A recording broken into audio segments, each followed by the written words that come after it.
Goldberg here, speaker, author, trainer, boxer, knockout networker here for another 3-minute rounds. Today the focus is how can you be better with names, as in how can you be better at remembering names.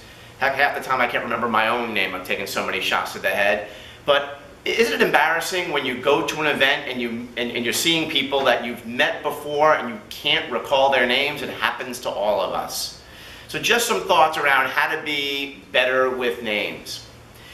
In the event that you see people that you know, maybe you're at a cocktail party and you know you've met them, like I totally know you, but you can't come up with their name, well, walk up to them and you can just introduce yourself and then they'll reintroduce themselves. Or you can just say, good to see you, your name is again, I don't remember, I've taken one to the head. Always take credit for forgetting, and then they'll tell you. Because chances are, they don't remember you either. This happens all the time. Speaking with somebody, ever like just talk to somebody and you're having this conversation and they introduce themselves to you and you're talking and it just dawns on you that you don't remember what their name is? Like, okay, I'm an idiot, I'm sorry, your name is?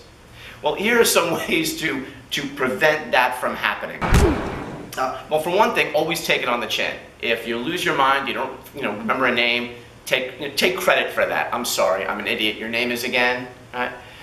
If you don't even want that to happen, when somebody introduces themselves to you or you introduce yourselves to one another, of course the names are always mentioned. Half the time, we don't even listen because we're so focused on what we're going to say next. But once we listen to the name, absorb the name, and if it's a common name like Tom or John or Rich, mnemonically associate that with somebody that you already know that has the name Tom or Rich or whatever, right? So now make that association with somebody that you know really well, a friend, and once you make that mnemonic association, you are less likely to forget the name. If it's an unusual name like Imamu, well, what you might do is you might ask for a spelling. Oh, that's a very unique name. Can you spell that for me? So now you spell it right back and start to use that name regularly in a sentence and just keep restating and recalling it, and eventually you'll have those names down.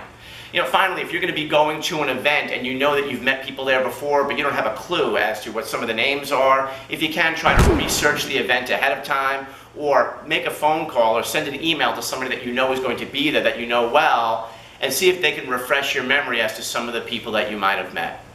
Well, that's it for another installment of 3-Minute Rounds in the books. If you've got a comment or a question, something you'd like me to speak to on a 3-Minute Round segment, write me at michael@konetworking.com. And remember, keep that left out.